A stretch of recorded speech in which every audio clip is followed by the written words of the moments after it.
കർത്താവ് നിങ്ങളോടുകൂടെ. അങ്ങേ ആത്മാവോടുകൂടെ. ലൂക്കായുടെ വിശുദ്ധ സുവിശേഷത്തിനുള്ള വായന.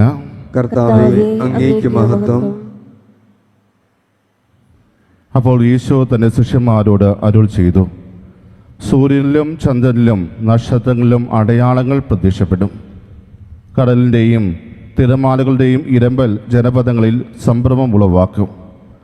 സംഭവിക്കാൻ പോകുന്നവ ഓർത്തുള്ള ഭയവും ആകുലതയും കൊണ്ട് ഭൂവാസികൾ അസ്തപ്രജ്ഞരാകും. ആകാശശക്തികൾ ഇളകും. അപ്പോൾ മനുഷ്യപുത്രൻ ശക്തിയോടും വലിയ മഹത്വത്തോടും കൂടെ മേഘങ്ങളിൽ വരുന്നത് അവർ കാണും. ഇവ സംഭവിക്കാൻ തുടങ്ങുമ്പോൾ നിങ്ങൾ ശിരസ്സുയർത്തി നിൽക്കുവിൻ, എന്നാൽ നിങ്ങളുടെ വിമോചനം സമീപിച്ചിരിക്കുന്നു. സുഖലോലുപത, മദ്യാസക്തി, ജീവിത വ്യഗ്രത എന്നിവയാൽ നിങ്ങളുടെ മനസ്സ് ദുർബലമാവുകയും ആ ദിവസം ഒരു കെണി പോലെ പെട്ടെന്ന് നിങ്ങളുടെ മേൽ വന്ന് വീഴുകയും ചെയ്യാതിരിക്കാൻ ശ്രദ്ധിക്കുവിൻ. എന്നാൽ ഭൂമുഖത്ത് ജീവിക്കുന്ന എല്ലാവരുടെയും മേൽ അത് നിപതിക്കും. സംഭവിക്കാനിരിക്കുന്ന ഇവയിൽ നിന്നെല്ലാം രക്ഷപ്പെട്ട് മനുഷ്യപുത്രൻ്റെ മുമ്പിൽ പ്രത്യക്ഷപ്പെടാൻ വേണ്ട കരുത്ത് ലഭിക്കാൻ സദാ പ്രാർത്ഥിച്ചുകൊണ്ട് ജാഗരൂകരായിരിക്കുവിൻ. കർത്താവിൻ്റെ സുവിശേഷം. ക്രിസ്തുവേ, അങ്ങേക്ക് സ്തുതി.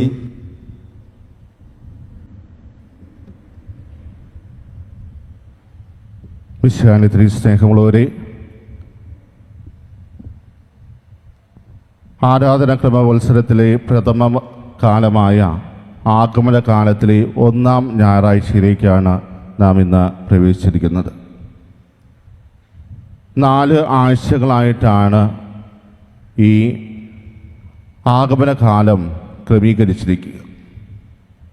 ഈ 4 ആഴ്ചകളിലും കർത്താവിനെ എപ്രകാരമാണ് നമ്മൾ ഓരോരുത്തരും സ്വീകരിക്കേണ്ടത് എന്നാണ് വചനത്തിലൂടെ സഭ നമ്മെ പഠിപ്പിക്കുക. അതിനാൽ തന്നെ ഇതിൽ വരുന്ന 4 ഞായറാഴ്ചകളിലായിട്ട് 4 പ്രമേയങ്ങളാണ് നമ്മളെ പഠിപ്പിക്കുന്നത്. അത് പ്രത്യാശയോടെയും സ്നേഹത്തോടെയും അതുപോലെ തന്നെ യേശു ആകുന്ന പ്രകാശത്തിലേക്ക് നമ്മളെ ഓരോരുത്തരെയും നയിക്കുന്നതിന് വേണ്ടി ഒരുക്കപ്പെട്ടിരിക്കുന്ന ഒന്നാണ്.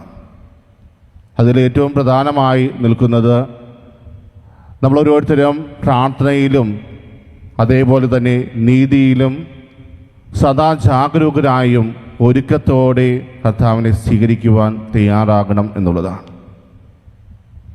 ക്രിസ്മസിന് വേണ്ടി നമ്മളെല്ലാവരും ഒരുങ്ങുമ്പോൾ ഈ ആരാധന ക്രമവത്സരത്തിൽ പ്രത്യേകിച്ച് ആഗമന കാലത്തിൽ ഈ പ്രാവശ്യം നമ്മൾ ലൂക്കായുടെ സുവിശേഷത്തിൽ നിന്നുമാണ് വായിക്കുക.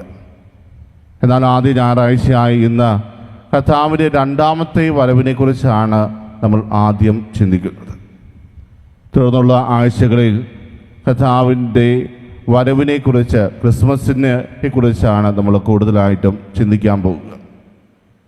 പ്രിയമുള്ളവരെ, ഇവിടെ കർത്താവിൻ്റെ 2ാമത്തെ ആഗമനത്തെക്കുറിച്ച് നമ്മോട് സഭ പറയുമ്പോൾ പ്രധാനമായും നമ്മളെല്ലാവരും എപ്രകാരമാണ് ആ ഒരുക്കം നടത്തേണ്ടത് എന്നാണ് നമ്മളോട് സൂചിപ്പിക്കുക.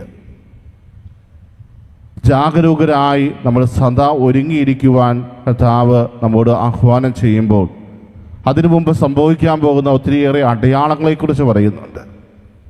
പ്രകൃതിയിലെ ഈ അടയാളങ്ങളെല്ലാം കാണുമ്പോൾ ഇത് സർവ്വസാധാരണമാണ് എന്ന രീതിയിൽ തള്ളിക്കളയുവാനുള്ളതല്ല, മറിച്ച് ഇതൊരു സൂചനയാണ് എന്ന് തിരിച്ചറിഞ്ഞുകൊണ്ട് നമ്മുടെ ജീവിതത്തിൽ കർത്താവിൻ്റെ വരവിന് വേണ്ടി നമ്മളെ തന്നെ ഒരുക്കിയിരിക്കുക എന്നുള്ളതാണ്. അതിനുവേണ്ടി എപ്രകാരമാണ് നമുക്കെല്ലാവർക്കും ഒരുങ്ങുവാൻ സാധിക്കുക? പല അവസരങ്ങളിലും ഈ ഒരുക്കം നമ്മുടെ ജീവിതത്തിൽ നടക്കാറില്ല.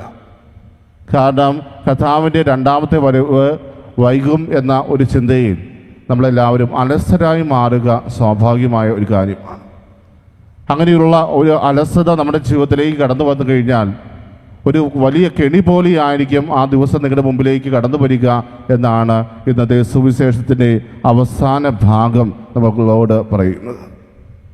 അങ്ങനെ ഒരു കെണിയായി നമ്മുടെ മുമ്പിലേക്ക് വീഴാതിരിക്കുവാൻ ശ്രദ്ധിച്ചു കൊള്ളുവിൻ എന്ന ഒരു ആഹ്വാനം കൂടി ഇന്നത്തെ സുവിശേഷ ഭാഗം നമ്മോട് പറയുന്നുണ്ട്. പ്രിയമുള്ളവരെ, ആൽക്കമിസ്റ്റ് എന്ന ഒരു നോവൽ നമ്മളെല്ലാവരും തന്നെ വായിച്ചിട്ടുള്ള ഒരു നോവലായിരിക്കും. അതിൽ ഒരു ഖനനക്കാരനെ കുറിച്ച് പറയുന്നുണ്ട്. അദ്ദേഹം മരതക കല്ല് തേടി ഒരു വലിയ യാത്ര നടത്തുന്നു. അങ്ങനെ ഒരു പൊഴിയരികിൽ ഖനനം ചെയ്തുകൊണ്ടിരിക്കുമ്പോൾ എല്ലാ കല്ലുകളും മാറ്റി മാറ്റി നോക്കുകയാണ്, ഇതിൽ മരതക കല്ല് കണ്ടെത്തുവാൻ സാധിക്കുമോ എന്ന്. ആ ഒരു പരിശ്രമത്തിന് വേണ്ടി തനിക്കുണ്ടായിരുന്നതെല്ലാം വിറ്റുപേക്ഷിച്ചുകൊണ്ടാണ് ആ വ്യക്തി ഇറങ്ങിത്തിരിച്ചത്. അതുകൊണ്ട് തന്നെ ഒത്തിരിയേറെ ശ്രദ്ധയോടുകൂടിയാണ് അദ്ദേഹം ഇതെല്ലാം ചെയ്തുകൊണ്ടിരുന്നത്. പക്ഷേ പതിയെ പതിയെ അദ്ദേഹത്തിന് മടുപ്പായി തുടങ്ങി. ഇനി ഒരു കല്ലുകൂടിയേ അവശേഷിക്കുന്നുള്ളൂ. പക്ഷേ അത്രമാത്രം ക്ഷമിക്കുവാൻ അദ്ദേഹത്തിന് സാധിച്ചില്ല. അവസാന നിമിഷം എല്ലാം ഉപേക്ഷിച്ചുകൊണ്ട് തിരികെ പോകുവാൻ അദ്ദേഹം തയ്യാറായപ്പോൾ ഒരു വയസ്സൻ അദ്ദേഹത്തിന് മുമ്പിൽ പ്രത്യക്ഷപ്പെടുകയാണ്. കാരണം ഇതിനു വേണ്ടി എല്ലാം ഉപേക്ഷിച്ചവനാണ്, അവനെ ഉപേക്ഷിക്കാൻ പറ്റില്ലല്ലോ എന്ന് ചിന്തിച്ചുകൊണ്ടായിരിക്കാം ഒരു വയസ്സനായ വ്യക്തി പ്രത്യക്ഷപ്പെടുകയും സ്വയം കല്ലായി മാറി അദ്ദേഹത്തിന് മുമ്പിലേക്ക് ഉരുണ്ടു വരികയും ചെയ്തത്. വളരെ അമർഷത്തോടും ദേഷ്യത്തോടും ഇരുന്ന ആ വ്യക്തി പതിയെ പതിയെ നിരാശയിലേക്ക് പോയിക്കൊണ്ടിരിക്കുന്ന ആ സമയമാണ് ഇത് സംഭവിക്കുന്നത്. അതുകൊണ്ട് തന്നെ വലിയ ഊക്കോടുകൂടെ ഈ കല്ലെടുത്ത് അദ്ദേഹം എറിഞ്ഞു. ആ കല്ലിൽ പോയി പതിച്ചത് അവസാനം ശേഷിച്ച ആ കല്ലിന്മേലാണ്. അത് ഉടനെ പൊട്ടി അതിൽ നിന്നും ആ മരതക കല്ല് കണ്ടെത്തുവാൻ സാധിച്ചു. അവസാനത്തെ ഒരു കല്ല് എടുക്കുവാൻ പോലും പറ്റാത്ത വിധത്തിൽ അമർഷത്തോടും നിരാശയോടും കൂടെ ആയിരുന്ന ആ മനുഷ്യൻ്റെ ജീവിതത്തിൽ വലിയൊരു പ്രതീക്ഷയായി കടന്നു വന്നത് ആ വ്യക്തിയാണ്. അവസാനത്തെ ആ ഒരു പരിശ്രമം അവൻ്റെ ജീവിതത്തിൽ അവൻ എന്തിനു വേണ്ടിയാണോ കടന്നു വന്നത് അത് കണ്ടെത്തുവാൻ അവനെ സഹായിച്ചു. അതുപോലെ ദൈവത്തെ മറന്നുപോയ നമ്മളെ ഓരോരുത്തരെയും ദൈവത്തിലേക്ക് അടുപ്പിക്കുവാൻ വേണ്ടിയാണ് ക്രിസ്തുനാഥൻ ഈ ലോകത്തിലേക്ക് കടന്നു വന്നത്. ആ ക്രിസ്തുനാഥൻ നമുക്ക് വേണ്ടി പാപങ്ങൾ ഏറ്റെടുത്ത് കാൽവരി മലയിൽ മരിക്കുന്നത് നമ്മൾ എന്തിനു വേണ്ടിയാണോ ഈ ലോകത്തിലേക്ക് കടന്നു വന്നത് അത് നേടിയെടുക്കുവാൻ വേണ്ടിയാണ്, അല്ലെങ്കിൽ അത് നമ്മുടെ ജീവിതത്തിൽ കണ്ടെത്തുവാൻ വേണ്ടിയാണ്.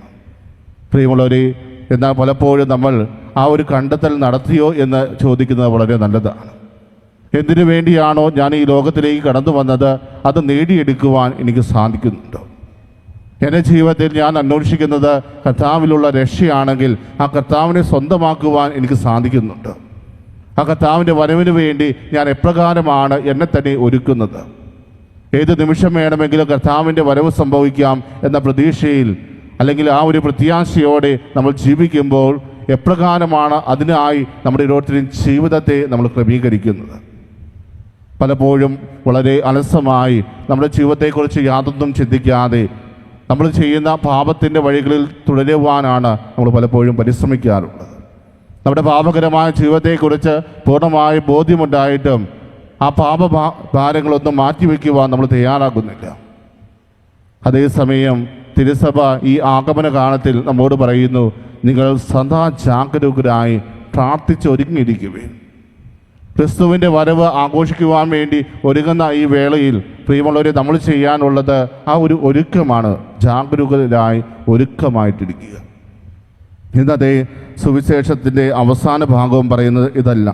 ഇങ്ങനെയാണ്, സംഭവിക്കാനിരിക്കുന്ന ഇവയിൽ നിന്നെല്ലാം രക്ഷപ്പെട്ട് മനുഷ്യപുത്രൻ്റെ മുമ്പിൽ പ്രത്യക്ഷപ്പെടാൻ വേണ്ട കരുത്ത് ലഭിക്കാൻ സദാ പ്രാർത്ഥിച്ചുകൊണ്ട് ജാഗരൂകരായിരിക്കുകയും. അതിനാൽ പ്രിയമുള്ളവരെ, നമ്മുടെ ജീവിതത്തിൽ പ്രാർത്ഥനയ്ക്കും വലിയ സ്ഥാനമുണ്ട്. പ്രാർത്ഥനയില്ലാതെ ജാഗരൂകരായിരിക്കുവാൻ നമുക്കൊരിക്കലും സാധിക്കില്ല. പ്രാർത്ഥനയിൽ ശക്തി പ്രാപിക്കുവാൻ നമുക്കോരോരുത്തർക്കും സാധിക്കണം. അതുപോലെ തന്നെ വചനത്തിൽ അഭയം തേടുവാനും നമുക്ക് സാധിക്കണം. ഈ ആരാധന ക്രമവത്സരത്തിലെ ഓരോ ഞായറാഴ്ചയും കർത്താവിൻ്റെ വചനം നമ്മുടെ മുമ്പിൽ പങ്കുവയ്ക്കപ്പെടുമ്പോൾ ആ വചനം അത് എത്രമാത്രം നമ്മുടെ ഓരോരുത്തരെയും ഹൃദയങ്ങളെ സ്പർശിക്കുന്നുണ്ടോ അതിനെ ആശ്രയിച്ചാണ് നമ്മൾ കൂടുതലും പ്രാർത്ഥനയിൽ അഭയം തേടുക. ആ പ്രാർത്ഥനയിൽ ശക്തി പ്രാപിക്കാൻ നമുക്ക് സാധിക്കണമെങ്കിൽ തീർച്ചയായും ദൈവവചനത്തിന് അതിൻ്റേതായ ഒരു സ്ഥാനമുണ്ട്. പലപ്പോഴും നമ്മൾ തിരിച്ചറിയാതെ പോകുന്നതും ആ വചനത്തിൻ്റെ ശക്തിയാണ്. അതിനാൽ ഈ ആഗമന കാലത്ത് നമ്മൾ കൂടുതലായിട്ട് വചനത്തിലേക്ക് ശ്രദ്ധ കേന്ദ്രീകരിക്കുവാൻ പരിശ്രമിക്കണം. ദിവസേന വചനം വായിച്ചുകൊണ്ട് കർത്താവ് ഈ വചനത്തിലൂടെ അങ്ങ് എന്നോട് എന്താണ് സംസാരിക്കാൻ ആഗ്രഹിക്കുന്നത്, എനിക്ക് വേണ്ട എന്ത് സന്ദേശമാണ് ഈ വചനത്തിലൂടെ അങ്ങ് ഇപ്പോൾ നൽകാൻ ആഗ്രഹിക്കുന്നത്, നമ്മൾ തന്നെ കർത്താവിനോട് ചോദിക്കുവാൻ നമ്മൾ തയ്യാറാക്കണം. ആ വചനം നമ്മുടെ ഹൃദയങ്ങളിലേക്ക് ആഴ്ന്നിറങ്ങുമ്പോൾ മാത്രമാണ് ആ വചനത്തിലൂടെ കർത്താവ് എന്നോട് എന്താണ് സംസാരിക്കാൻ ആഗ്രഹിച്ചിരുന്നത്, അല്ലെങ്കിൽ എന്ത് സന്ദേശമാണ് എനിക്ക് വേണ്ടി മാറ്റിവെച്ചിരുന്നത് എന്ന് തിരിച്ചറിയുവാൻ നമുക്ക് സാധിക്കുക. ഒരുപക്ഷെ ഒരേ വചനം തന്നെയാണ് എല്ലാവരും വായിക്കുന്നത്, പക്ഷേ ആ ഓരോ വ്യക്തികൾക്കും ലഭിക്കുന്ന സന്ദേശം എന്ന് പറയുന്നത് വ്യത്യസ്തമായ സന്ദേശമാണ്. അത് നമ്മുടെ ജീവിതത്തിൽ ആ സമയത്ത് ഏറ്റവും ആവശ്യമായ ഒരു സന്ദേശമായിരിക്കും കർത്താവ് ആ നിമിഷം നമ്മുടെ ഓരോരുത്തരെയും മനസ്സിലേക്ക് കൊണ്ടുവരിക. അതിനാൽ വചനം വായിച്ച് ധ്യാനിച്ച് മുന്നോട്ട് പോകുവാനും സദാ പ്രാർത്ഥനയിൽ ജാഗരൂകരായിരിക്കുവാനും നമുക്ക് പരിശ്രമിക്കാം. കർത്താവിൻ്റെ വരവ് അത് നമ്മുടെ ഓരോരുത്തരുടെയും ജീവിതത്തിൽ വലിയ അനുഗ്രഹമാണ്, ഒരു ശാപമല്ല എന്ന് തിരിച്ചറിയുക. ആ അനുഗ്രഹം പ്രാപിക്കുവാൻ നമ്മൾ തന്നെ ഒരുക്കി മുന്നോട്ട് പോകുവാൻ നമുക്ക് പരിശ്രമിക്കാം.